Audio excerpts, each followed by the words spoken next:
महाकवि कालिदास के इस मेघदूतम में जो उत्तर मेघ चल रहा है, हम यक्ष के मुख से उसकी प्रिया का वर्णन देख रहे हैं। वो अपनी प्रियतमा का वर्णन मेघ के सामने कर रहा है। अपने घर का वर्णन करने के बाद प्रियतमा का वर्णन जब उसने शुरू किया तो पहले यही कहा था कि मेरा घर तो अंधकार में डूबा हुआ होगा, तो आपको स्पष्टतः वहाँ सब कुछ दिखाई दे ऐसी स्थिति नहीं होगी। लेकिन जब आप वहाँ धीरे धीरे अपनी बिजली चमकाएंगे तो आपकी बिजली के प्रकाश में मेरी प्रियतमा कैसे दिखाई देगी, ये कुछ चीज़ें हमने देखी।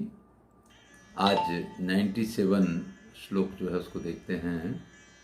निश्वासे नाधर किसलय क्लेशिना विक्षिपन्ति शुद्ध स्नानात् परसु मलकम नूनमागंडलंबे मत संयोगः सुखमुपनयेत् स्वप्नजोपीति निद्राम आकांक्षन्ति नयन शलिलोत् पीडरुद्धावकाशम। देखिए, बहुत समय हो गया है जब से प्रियतम गया है, तब से वो न तो अपने सिर के बाल धोती है, ना ही कभी उसको इस चीज की परवाह है कि उसके बाल रेशमी दिखने चाहिए। तो शुद्ध स्नानात परुष मलकम, इसलिए उसके जो अलक हैं यानी बाल हैं वो कैसे हो गए, परुष यानी रुक्ष हो गए हैं, कठोर हो गए हैं। देखिए, बाल तो रेशमी ही अच्छे लगते हैं।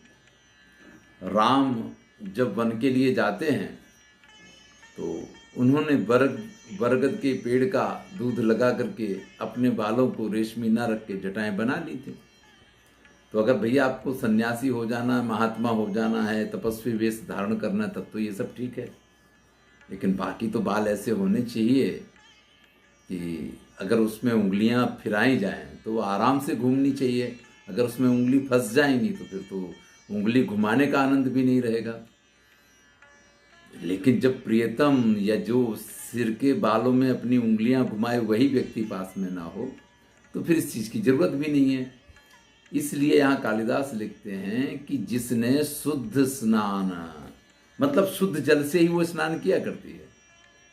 इस समय वो तरह तरह के, क्योंकि जल का स्नान शुद्ध माना गया। आप नदी वगैरह में स्नान के लिए जाते हैं तो वहाँ साबुन वगैरह लगाना वर्जित होता है। जल से शुद्ध स्नान कर लीजिए, इसको शुद्ध स्नान कहते हैं। लेकिन जो हम घर में साबुन लगाते हैं या तरह तरह के अपने बालों को शुद्ध करने के लिए शैम्पू लगाते हैं या और जिन चीज़ों का उपयोग करते हैं, ये आज होता है ऐसा थोड़ा, तब भी होता था। तब कोई अलग चीज़ें होंगी, कुछ अलग चीज़ों का प्रयोग होता है, इतना ही अंतर है। तो शुद्ध स्नानात, जो मात्र शुद्ध यानी जल का स्नान करती है, इसलिए जिसकी अलग यानी कि बाल परुष हो गए हैं, और जब वो गंड अवलंबी, जब वो बाल उसके गाल पे आते हैं तो भैया रेशमी बाल हों तो आप धीरे से फूंक मारें तो बाल उड़ जाएंगे। लेकिन अब ये तो लटें बन गई हैं। तो निश्वासेन, अपने श्वास के द्वारा, कैसे श्वास के द्वारा, अधर किशलय क्लेशिना, जो अधर यानी होठों को, कैसे होठ हैं, किशलय रूपी होठ हैं, कोमल पत्तों जैसे जो होठ हैं, उनको दुख पहुंचाते हैं। ये हम पहले भी देख चुके हैं, पहले के श्लोक में आ चुका है कि इतने गरम गरम निश्वास निकलते हैं कि उसके होठ वगैरह जो हैं वो उनका कलर बदल गया है, वो अलग रंग के हो गए हैं होठ। तो यहाँ पे वर्णन कर रहे हैं कि जो अपने उस निश्वास के द्वारा, जो निश्वास उसके किशलय रूपी अधरों को क्लेशिना, पीड़ा पहुंचाते हैं। विक्षिपंती, विक्षिपंती यानी उनको उड़ाती हुई।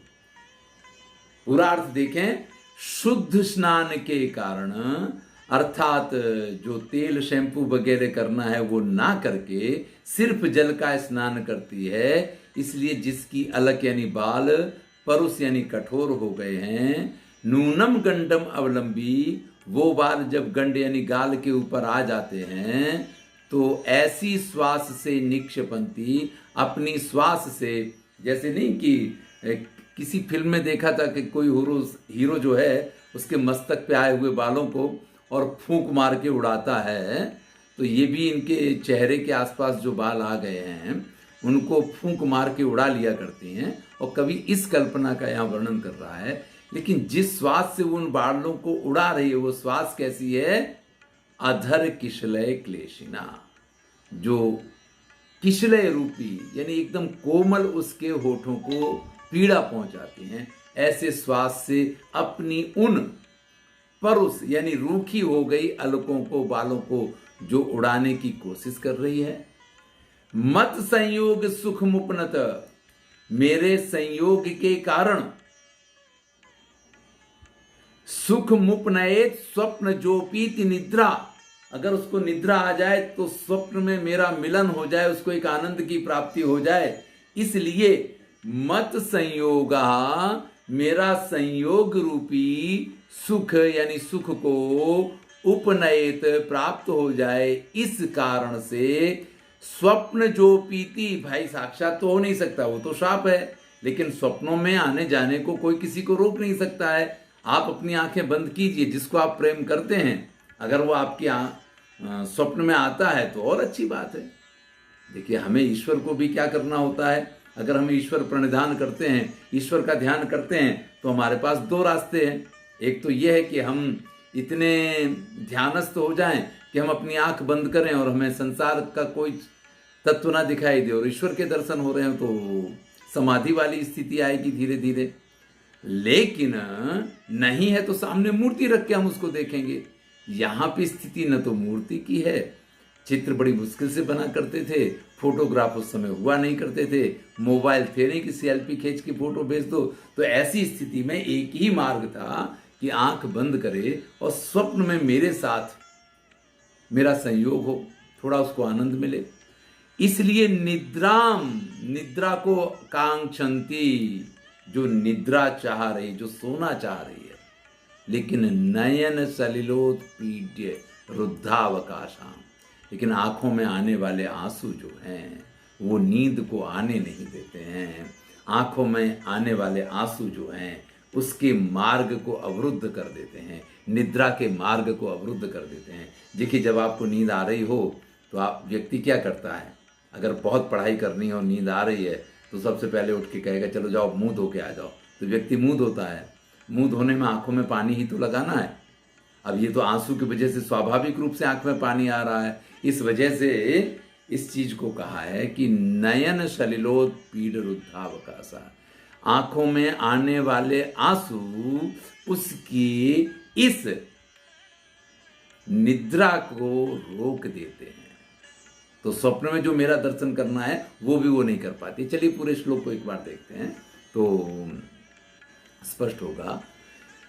शुद्ध स्नान के कारण, शुद्ध जल से वो सिर्फ स्नान करती है, और इस वजह से जिसके बाल जो हैं, जिसकी अलकें जो हैं वो काफी परुष हो गई हैं, और वो अलकें जिसके गाल पे आ रही हैं, जिन निश्वास से उसके होठों को एक पीड़ा पहुंचती है या उसके होठों को जिससे एक कठिनाई महसूस होती है, उस श्वास से निक्षिपंती अपने उन गाल पे आए हुए बालों को उड़ाती हुई, गाल पे आए हुए उन परुष बालों को उड़ाती हुई, रेशमी हो तो फटाक से उड़ जाए, लेकिन इसमें थोड़ा ज्यादा प्रयत्न करना पड़ेगा। और मेरा संयोग उसको सिर्फ स्वप्न में प्राप्त है, इसलिए निद्राम कांक्षंती, जो निद्रा की अभिलाषा रखती है, लेकिन सुख उपनय, उस सुख की प्राप्ति के लिए जो कार्य करती है ना, नयन सलिलोत पीड़ रुद्धावकाशा, उसकी आंखों में आने वाले आंसू उस चीज को रोक देते हैं और वो निद्रा भी नहीं प्राप्त कर पाती है, सो भी नहीं पा रही है। इस प्रकार की अवस्था में आप हमारी प्रियतमा को देखेंगे। देखिए, सभी श्लोक के बाद इस चीज को आप याद कर लीजिए कि इस स्थिति में आप हमारी प्रियतमा को देखेंगे। ये कंटिन्यू चल रहा है। चलिए अगला श्लोक देखते हैं। कालिदास लिखते हैं, आद्ये बद्धा विरह दिवसे या शिखादाम हित्वा शापस्यांते विगलित शुचा सामयोद्वेष्टिनीया स्पर्श क्लिष्टा मयमित नखे नासकृत सारयन्ति गंडा भोगात कठिन विषमाम एक वेणीम करेण। आद्य बद्धा विरह दिवसे, विरह आद्य दिवसे बद्धा, जिस दिन हमारा वियोग का समय शुरू हुआ उस आद्य यानी पहले दिन जिसको बांधा गया है, जिस दिन से मेरा विरह शुरू हुआ पहले दिन ही जिस चोटी को बांधा गया है, या सिखा यानी जो चोटी, और वो भी कैसी, दाम हित्वा।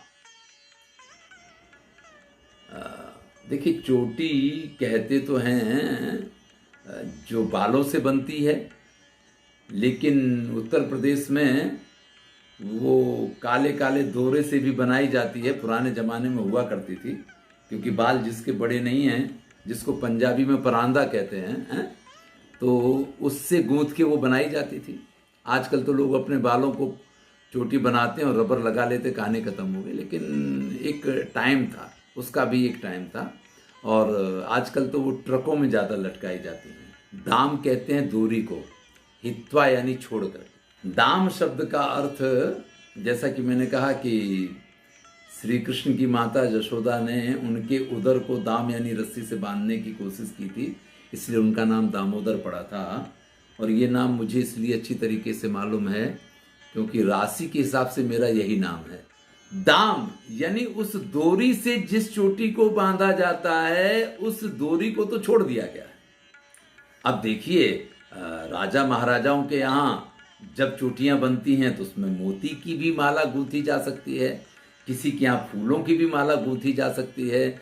मैंने जैसा कि आपको बताया कि उत्तर प्रदेश का एक पूरा विस्तार ऐसा है कि वहाँ काले दोरे की, जिसमें नीचे तीन बड़े बड़े फुमते लगे रहते और बालों के साथ उसकी चोटी होते हुए आती थी। बाल तो कहीं बीच में ही खत्म हो जाते थे, लास्ट में उसी को गूंथा जाता था। पंजाब में इसको परांदा बोलते हैं, इसके ऊपर तो बड़े गीत भी बने हुए हैं, परांदा तेरा लालनी या काली तेरी गुत्त दे परांदा तेरा लालनी। तो ये जो परांदे वाली बात है, इसका उल्लेख आप इस तरीके से मानिए। अब चाहे आप इसको मोतियों से चोटी को गूंथिए, चाहे आप डोरी से चोटियों को गूंथिए, चाहे फूल की माला से चोटियों को गूंथिए, लेकिन उसमें एक दौरा ऐसी चीज है जो कॉमन है। तो यहां ये कह रहे हैं कि आद्य विरह दिवसे, जिस दिन मेरा और उसका विरह हुआ उसी दिन उसकी जिस शिखा यानी चोटी को बद्ध्वा बांधा गया। किस प्रकार से? दामम हित्वा, डोरी का परित्याग करके। यानी चोटी तो बनाई गई लेकिन उसमें डोरी नहीं बांधी गई। और वो चोटी कब तक लिए बना दी गई? शापस्यांते, जब शाप पूर्ण होगा, यानी 1 वर्ष के बाद विगलित सुचा, सुचा यानी दुख का ये समय, विगलित जब पूर्ण हो जाएगा, यानी हमारे ये दुख के विरह के दिन जब खत्म हो जाएंगे, सा मया द्वेष्टनीया, वो चोटी मैं ही खोलूंगा। वाह भाई वाह, क्या क्या नियम है, क्या व्रत लिया है कि जिस दिन हम अलग हुए उस दिन चोटी बनाई गई है, और मैं जिस दिन वापस पहुंचूंगा तभी वो चोटी खोली जाएगी। साल भर तक बाल धोने का झंझट ही नहीं है, कोई शैम्पू का खर्चा नहीं। सारे कंपनी, शैम्पू की कंपनी वाले तो बेचारे रोने लग जाएं अगर और कुछ लोग इस तरीके का व्रत लेने लग जाएं तो, हैं, क्योंकि उनका शैम्पू ही नहीं बिकेगा। स्पर्श क्लिष्टाम अयमित नखे असकृत शारयंती।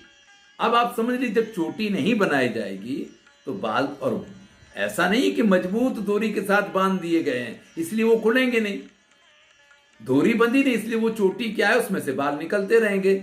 इस वजह से सारे चेहरे पे आ जाएं ऐसे बहुत सारी अलकें, बहुत सारी लटें, कैसी हैं? स्पृष्ट क्लिष्टा, जिनका स्पर्श करना अच्छा नहीं लगता है। इतना समय चला गया, 8 महीने चले गए हैं, जिन बालों को धोया ना गया हो, जिस चोटी को खोला ना गया हो, उसमें से जो बाल बाहर आ गए होंगे वो किस अवस्था को प्राप्त हो गए होंगे, आप कल्पना कर सकते हैं। तो स्पर्श में जो क्लिष्ट हैं यानी कठोर हैं, उनको नियमित करने के लिए नखेन असकृत सारयंती, और नख भी कैसे हैं? अयमित नखेन, जिन नाखूनों को भी नहीं काटा गया। देखिए यहां कर्तन शब्द का प्रयोग नहीं किया है, अयमित शब्द का प्रयोग किया गया है। स्त्रियां अधिकतर नाखून काटने में नहीं मानती हैं, वो नाखूनों को उसकी डिजाइन बनाना अच्छा होता है। नेल कटर नहीं चाहिए, नेल शार्पनर चाहिए उनको, जो उनके नाखूनों को उत्तम डिजाइन बना सके। लेकिन इसने तो वो काम भी बंद कर दिया है। न तो नाखून काटे जाते हैं, न उनको डिजाइन किया जाता है, न उनको घिसा जाता है। तो ऐसे नाखूनों से जिन बालों को नहीं धोया जा रहा है, उनकी जो अलकें स्पर्श करने में कठोर लगती हैं, उनको उन नाखूनों से सारयंती यानी हटाती हुई गंडा भोगात कठिन विस्मात एक वेणीम करेणा। गंडस्थल को बोलते हैं भोगात कठिन विस्मात एक वेणीम करेणा। उसकी वो एक चोटी और एक हाथ जो नाखूनों से उन बालों को हटाने में व्याकुल है, इस प्रकार की आप मेरी प्रियतमा को देखेंगे। चलिए पूरे श्लोक को एक बार देखते हैं तो क्लियर हो जाएगा। आद्य विरह दिवसे या शिखा दाम हित्वा बद्धा। पहले ही दिन, जिस दिन से विरह प्रारंभ हुआ, उस दिन रस्सी छोड़ करके जिस शिखा को, जिस चोटी को बांधा गया। सापश्यांते, जब हमारा शाप पूरा होगा। विगलित शुचा, जब ये शुच यानी शोक के दिन, सोच के दिन विगलित पूर्ण हो जाएंगे। सा, वो चोटी जो पहले दिन बनाई गई, मया द्वेष्टनीया, मेरे द्वारा वो चोटी खोली जाएगी। स्पर्श के लिए जो क्लिष्ट है, जिनका स्पर्श करना अच्छा नहीं लगता है, गंडा भोगात, गाल पर आए हुए, अमित क्लिष्टामय, तो यहां कहते हैं अयमित नखेन। अयमित का अर्थ है जिन नखों को नहीं घिसा गया, नहीं काटा गया, ऐसे नख के द्वारा असकृत यानी बार बार सारयंती, उनको व्यवस्थित करती हुई, विषमाम एक वेणी। अब भैया वो एक वेणी सम तो रह ही नहीं गई है, कहीं यहां से बाल खिंच गए होंगे, कहीं वहां से बाल खिंच गए होंगे, तो चोटी कहने भर के लिए चोटी रह गई, बाल तो ज्यादातर उसमें से निकल गए होंगे। इसलिए विषमाम एक वेणीम करें, इस प्रकार की उस मेरी प्रियतमा को आप देखेंगे। पादानिंदोरमृत शिशिरान जाल मार्ग प्रविष्टान पूर्व प्रीत्या गतमभिमुखम सन्निवृत्तम तथैव खेदाचक्षुः सलिल गुरुभि पक्ष्मभिश्चादयन्ति साभ्रे नीव स्थल कमलिनी ना प्रबुद्धा न सुप्ता। भैया आप मेरी प्रियतमा को किस स्थिति में देखेंगे? ना प्रबुद्धा न सुप्ता, जो ना जग रही है न सो रही है। उपमा दी है कि स्थल कमलिनी, जो कमलिनी है, सा अभ्रे अहनिव, जैसे सूर्य स्पष्ट रूप से, जब बहुत बादल छाए हो ना आसमान में, तो सूर्य स्पष्ट रूप में प्रकट नहीं होता है।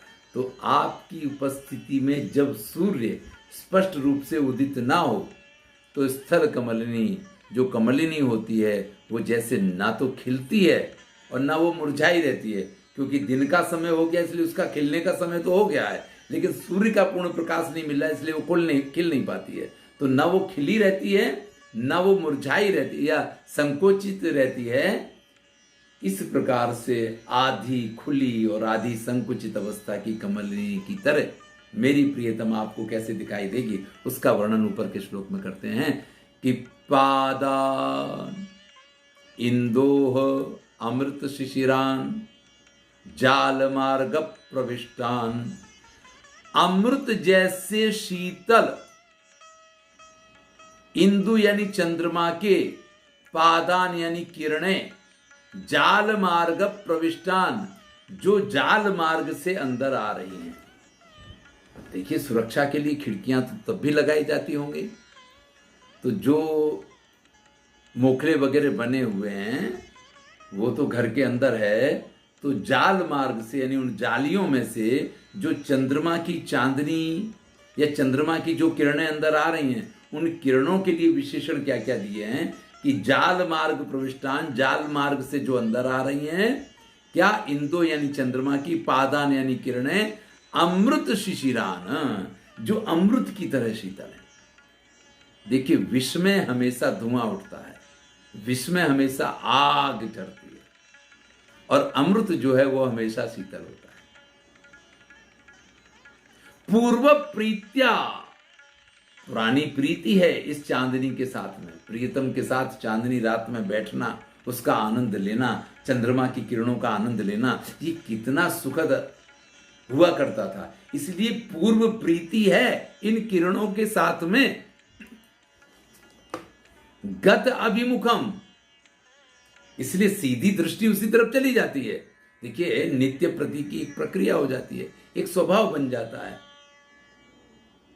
तो पूर्व प्रीति के अनुसार यानी स्वाभाविक प्रक्रियावश गतम अभिमुखम, उस चांदनी की तरफ जिसने मुख किया, सन्निवृत्तम तथैव, लेकिन उधर मुंह करने के बाद वो चांदनी तो जैसे जला रही है इस प्रकार से प्रतीत होती है। इसलिए जिसने अपना मुख घुमा लिया है, खेदा, अब चांदनी को देखा, उस रात को देखा, चंद्रमा की किरणों को देखा, तो पति की और याद आ गई। इसलिए खेद यानी दुख से चक्षु, उसके नेत्र जो हैं, गुरु भी सलिल, मतलब अत्यंत आंसुओं से भर जाते हैं। पक्ष में भिक्षादयंती, इस प्रकार से जिसकी पलकें आंसुओं से भरी हुई हैं, तो भैया आंसुओं से भरी हुई पलकें हैं, तो न तो वो खुले में है न वो बंद में है? क्योंकि आंखें खुली भी हों और उनमें आंसू भरे हुए, तो आपको कुछ दुनिया दिखाई तो देगी नहीं। तो इस प्रकार से मेरी वो प्रियतमा, जैसे सूर्य का उदय तो हो गया है, लेकिन आकाश मंडल में वो सूर्य मेघ से आच्छन्न हो तो जैसी कमलिनी खिल नहीं पाती है, और रात की तरह संकुचित अवस्था में भी नहीं रहती है, इसी प्रकार से मेरी प्रियतमा आपको प्रतीत होगी। पूरे श्लोक के अर्थ को देखते हैं। जाल मार्ग से इंदु यानी चंद्रमा की जो किरणें अमृत जैसी शिशिर ठंडी प्रविष्ट हुई, प्रविष्ट हुई, पूर्व प्रीत्या, पुराने उसी स्वभाव उसी आदत के अनुसार कि भाई चंद्रमा का उदय होगा तो ऐसे प्रियतम के साथ वहां बैठेंगे, वो उस तरफ मुख करती है, उस चीज को देखती है, लेकिन अब प्रियतम तो साथ में नहीं है, तो वही चीज जो है वो खाने के लिए दौड़ती है। सन्निवृत्त तथैव, तुरंत वहां से वो अपना मुख घुमा लेती है। लेकिन चांदनी तो दिख गई, वो किरणें तो दिख गई हैं, प्रियतम की याद तो आ गई है, वो ना आए लेकिन उनकी याद तो आ गई है। अब जब वो याद आई है तो खेदात, दुख के कारण, गुरु भी सलिल चक्षु, जिसके नेत्र यानी चक्षु गुरु भी सलिल, बहुत सारे आंसुओं से भर गए हैं, पक्ष्म भिक्षादयंती, अपनी आंखों से उनको पहुंचती हुई, या कई बार क्या है, व्यक्ति हाथ से नहीं पहुंचता है तो जोर से अपनी आंखों को बंद करेगा, जिससे कि पलकों के बिछने से वो आंसू जो भरे हुए हैं वो बाहर टपक जाएं, तो आंखें स्वच्छ हो जाएं। इस प्रकार से अपने आंसुओं को दूर करने की कोशिश करती, यानी कभी आंखें बंद करती है, कभी आंखें खोलती है। ऐसी वो मेरी प्रियतमा, जैसे सूर्य का उदय तो हो जाए लेकिन मेघ के पीछे सूर्य विद्यमान हो, ऐसी स्थिति में कमलिनी जैसे पूरी तरीके से ना प्रबुद्धा न सुप्ता, जो न तो सुसुप्तावस्था में होती है न खिली हुई अवस्था में होती है, ऐसे ही मेरी वो प्रियतमा न तो नींद आ रही होगी उसको, न वो रात को ठीक से जाग रही होगी, आपको आंखों में आंसू भर के रोते हुए वो इसी स्थिति में दिखाई देगी। नेक्स्ट श्लोक देखते हैं। सा संन्यस्ता भरणमबला पेशलम धारयन्ती शय्योत्संगे निहित मस्कृत दुःख दुःखेन गात्रम त्वामप्यस्रम नव जलमयम मोचिष्यन्त्यवश्यम प्रायः सर्वो भवति करुणा वृत्तिराद्रांतरात्मा। भैया बहुत देर बाद ये अर्थांतर न्यास अलंकार यहाँ मिल रहा है। बड़ा सुंदर अर्थांतर न्यास अलंकार का उपयोग किया है। जैसा कि हम जानते हैं कि कालिदास का मेघदूतम इसी अलंकार के लिए अधिक प्रसिद्ध है, तो बड़ा सुंदर यहाँ पे इसका प्रयोग है। चलिए देखते हैं श्लोक को। सा, मेरी उस प्रियतमा ने संन्यस्त आभरण अबलाम पेशलम धारयन्ति, जिसने अपने सभी आभूषणों से संन्यास ले लिया है, यानी सभी आभूषणों का परित्याग कर दिया। संन्यास किसको कहते हैं? छोड़ देना सब कुछ।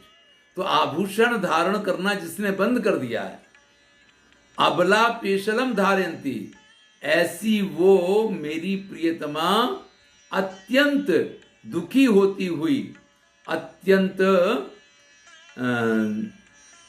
पेशलम यानी व्यग्रता को, दुख और व्यग्रता के लिए कहते हैं, उसको धारण करती हुई संयोत्संगे, शैया बिस्तर को कहते हैं, उत्संग यानी उसकी गोद में। अब बिस्तर की गोद यानी सीधा सीधा कहिए कि अपनी उस शयन पथारी पे निहतम असकृत दुख दुखे न गात्रम, अपने दुख से पूर्ण उस गात्र को निहतम असकृत, बार बार बिस्तर पे बैठना, लेटना, चैन नहीं पड़ना, इसलिए उठ जाना, फिर कहीं पानी पीना, कहीं कुछ करना, फिर लेटना, फिर निद्रा का आना, फिर उठना, फिर कुछ इधर उधर देखना, कुछ करना, फिर लेटना, फिर उठ जाना, क्योंकि नींद तो आ नहीं रही है, बार बार यही करना है, कुछ कुछ कुछ कुछ कुछ कुछ जो चलता रहता है, इसको कहते हैं असकृत निहित संयोत्संगे, जो बार बार सैया के उत्संग में,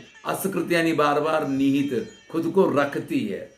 निहित का अर्थ होता है रखना, वो लेटती नहीं है, वो तो स्वयं को उस बिस्तर पे डालती है। यही भाषा का महत्व होता है कि आप कहाँ किस शब्द का प्रयोग कर रहे हैं, ये बड़ा महत्वपूर्ण होता है। ये आपकी रचना को श्रेष्ठ बनाता है। तो उस बिस्तर पे अपने शरीर को एक प्रकार से बार बार, देखिए गात्रम शब्द का प्रयोग किया, शरीर यानी गात्रम, गात्रम यानी शरीर को, दुख दुखे ने, अत्यंत दुख पूर्वक। अब आप कहें कि दुख दुखे ने, इसका क्या मतलब होता है? जैसे कई बार हम कहते हैं ना कि भूल से मिस्टेक हो गई, अरे भैया मिस्टेक है, भूल है, और फिर भूल से मिस्टेक हो गई का क्या अर्थ होता है? लेकिन लोग बाग इस प्रकार से, भूल से गलती हो गई, ऐसा लोग बाग बोलते हैं। लेकिन अब भूल से गलती क्या होता है? या तो गलती हो गई ये बोलिए, भूल से गलती हो गई ऐसा थोड़ी बोला जाता है। लेकिन इस प्रकार के प्रयोग खूब होते हैं और बहुतायत में होते हैं। तो दुखे न गात्रम असकृत निहित संयोग संगे ऐसे लिखना चाहिए, लेकिन दुख दुखे न, तो जब अतिशय होता है तो उसको इस प्रकार से व्यक्त किया जाता है। जब अतिशय होता है तो दुख दुखे ने, ऐसा कह करके उसको व्यक्त कर रहे हैं। फिर से देखते हैं इन पंक्तियों को।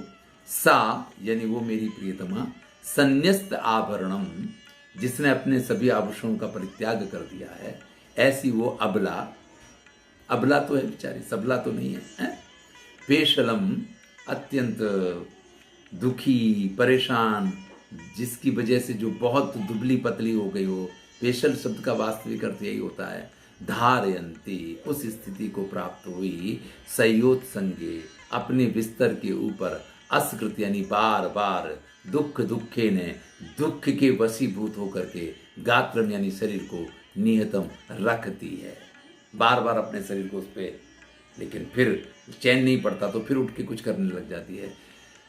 त्वाम अपि अस्त्रम नव जलमयम मोचिष्यन्त्यवश्यम, उसकी ऐसी अवस्था उस समय है, उसकी इन सारे क्रियाकलाप को आप देखोगे ना, तो त्वाम अपि अस्त्रम नव जलमयम, तो तुम्हारी आंखों में से भी नवीन जल वाले जो आंसू है ना, मोचिष्यत्यवश्यम, अवश्य ही आंसू आ जाएंगे तुम्हारी आंखों में भी। मेरी प्रियतमा जिसने आभूषण पहनने बंद कर दिए हैं, जो सूख के कांटे जैसी हो गई है, जो बार बार बिस्तर पे लेटती है, उठती है, कुछ करती है, फिर लेटती है, नींद नहीं आती है, फिर उठती है, कभी रोती है, कभी कुछ, यहाँ ऐसा नहीं लिखा है कि रोती है, लेकिन बार बार बिस्तर पे स्वयं को रखना, इसका अर्थ है कि बार बार आप उठेंगे, और उठेंगे तो आपकी बेचैनी वहां दिखाई देगी। तो इतनी दुखे न, इतनी दुखी है कि अपने दुखे ने दुख के द्वारा त्वाम अपि अस्त्रम नवजलमयम,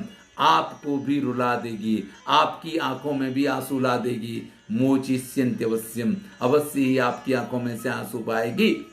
प्रायः सर्वो भवति करुणाभृत्य आर्द्रांतरात्मा, जिनकी अंतरात्मा आर्द्र होती है, जिनके हृदय कोमल हुआ करते हैं, पर दुख द्रवहित संत पुनीता, निज परिताप द्रवहि नवनीता। तुलसीदास ने संत के बड़े सुंदर लक्षण कहे हैं। उन्होंने कहा कि संत हृदय नवनीत समाना। भाई किसी ने कहा कि संतों के हृदय मक्खन जैसे कोमल होते हैं, तो तुलसीदास कहते हैं कहा कविन पर कहा न जाना। कवियों ने इस बात को कहा लेकिन उनको कहना नहीं आया। भाई संत के हृदय मक्खन जैसे नहीं होते हैं, क्योंकि मक्खन को तो खुद को गर्मी मिलती तो पिघलता है, संत तो दूसरों के दुखों से पिघल जाता है, तो मक्खन से भी कहीं अधिक कोमल होता है। इसीलिए यहां कहते हैं कि आर्द्र अंतरात्मा, जिसकी अंतरात्मा आर्द्र होती है, जो दयालु होता है, जो कोमल चित होता है, जो कृपालु होता है, करुणा वृत्ति, कारुणिक वृत्ति यानी स्वभाव जिसका होता है, प्रायः सर्वो भवति, उनका सबके प्रति ऐसा भाव होता है, यानी वो सबके दुखों से दुखी हो जाया करते हैं। तो आप भी जब मेरी प्रियतमा की ऐसी दशा देखेंगे, उसको ऐसी अवस्था में देखेंगे, तो अवश्य ही आपकी आंखों में वो आंसू ला देगी, आपकी आंखों में अवश्य ही आंसू आ जाएंगे। फिर से देखते हैं, सुंदर श्लोक है, 100वां श्लोक है। यक्ष मेघ से कह रहा है कि भैया मेरी प्रियतमा ने, जिसने आभूषण धारण करना बंद कर दिया है, पेशलम जो अत्यंत दुख के कारण दुबली पतली हो गई है, ऐसे शरीर को धारण करती हुई बार बार रात्रि के समय पे, क्योंकि रात्रि का ही वर्णन चल रहा है, अपने शरीर को बिस्तर पे लिटाएगी, फिर उठेगी, फिर लेटेगी, फिर उठेगी, कभी प्यास के लिए पानी पीने जाएगी तो फिर लेटेगी, तो फिर उठ जाएगी, क्योंकि नींद तो आ नहीं रही है। तो बार बार जब वो इस प्रकार से दुख में पड़ी हुई आपको दिखाई देगी, तो त्वाम अपि अस्त्रम, तो तुम्हारी आंखों में भी वो आंसू अवश्य बहा देगी, यानी उसकी इस दशा को देख करके तुम्हारी आंखों में आंसू अवश्य आ जाएंगे। क्यों आ जाएंगे? क्योंकि जिनकी करुणा वृत्ति होती है, जिनका कोमल स्वभाव होता है, सर्वो भवति, वो सभी के प्रति समान भाव रखने वाले होते हैं। यानी कि अगर दूसरे को दुखी देखते हैं तो दुखी हो जाते हैं, दूसरे को सुखी देखते हैं तो दूसरे के आनंद में ही उनका आनंद होता है, और दूसरे के दुख में उनका दुख होता है। तो आप तो हैं ही उत्तम, हैं? तो आप जैसा श्रेष्ठ व्यक्ति वो रोए बिना रह नहीं पाएगा, आपकी आंखों में भी वो आंसू ला देगी।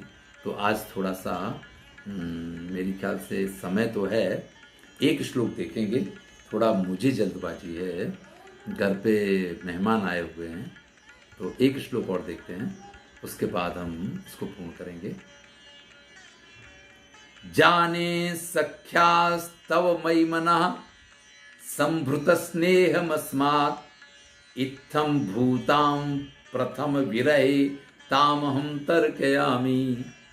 वाचालं मान खलु सुभगं मन्य भावः करोति, प्रत्यक्षं ते निखिल मचिराद भ्रातरुक्तम मया यत्। यक्ष बोल के रह गया, कितना अपनी प्रियतमा का वर्णन कर रहा है। ऐसे देखोगे, ऐसे देखोगे, ऐसे देखोगे, ऐसी होगी, ऐसी होगी, ऐसी हालत होगी, ये है वो है। तो उसको खुद को ये एहसास होता है कि क्या मैं कुछ ज्यादा तो नहीं बोल रहा हूं। तो क्या कह रहा है यक्ष से? जाने सख्यास्तव मयि मनः संभृत स्नेहमस्मात्। आपको ऐसा लग रहा होगा कि मेरा मन कुछ ज्यादा ही प्रेम से भरा हुआ है, इसलिए प्रथम विरहे ताम तर्कयामि, पहली पहली बार ऐसा विरह हुआ है, इसलिए ऐसा सब कुछ मुझे लग रहा है। यक्ष मेघ से कह रहा है कि आपको ऐसा लग रहा होगा कि पहली पहली बार मैं अपनी प्रियतमा से अलग हुआ हूं, और उस विरह के कारण मैं उसकी जो ये पूरी अवस्था का वर्णन कर रहा हूँ। देखिए, ये याद रखिए, आप भले हमारे साथ यात्रा करते करते अलकापुरी पहुंच गए हों और आप यक्ष के घर पे भी पहुंच गए हों और आप उस यक्षिणी को देख रहे हों इस वर्णन के आधार पे, लेकिन ये याद रखिए कि मेघ अभी भी वही रामगिरी आश्रम पे है और यक्ष भी वही है। अभी यक्ष वहीं पे खड़े हुए मेघ को सब कुछ बता रहा है? आपको भले ऐसा लगा हो कि आप एक यात्रा करते करते उज्जैनी होते हुए अलकापुरी आ गए, आप कुबेर के भवन के बगल में बने हुए यक्ष के भवन तक भी पहुंच गए, आपने यक्षिणी को भी देख लिया, ये सब कुछ आपको भले प्रतीत हो रहा हो, लेकिन वापस आइए, यहां यक्ष मेघ से ये कह रहा है कि आपको ऐसा लग रहा हो, वाचालम माम न खलु सुभगम अन्य भावा करोती, आप मुझे वाचाल मत मानिएगा, मेरे बारे में ऐसा कोई विचार मत कीजिएगा कि मैं बस कह रहा हूं, बोलने के लिए बोल रहा हूं। भाई कहते हैं ना कि प्रत्यक्ष से किम प्रमाणम, तो प्रत्यक्षम ते निखिल मचिरात भ्रातृक्तम मयायत, मैंने जो कुछ तुमसे कहा है अचिरात जल्दी से, जैसे ही तुम वहां पहुंचोगे, निखिलम जो कुछ मैंने वर्णन किया है, प्रत्यक्षम ते वो तुम्हारे सामने आ जाएगा। अब देखते हैं पूरे श्लोक को कि जाने सख्या तब मई मना।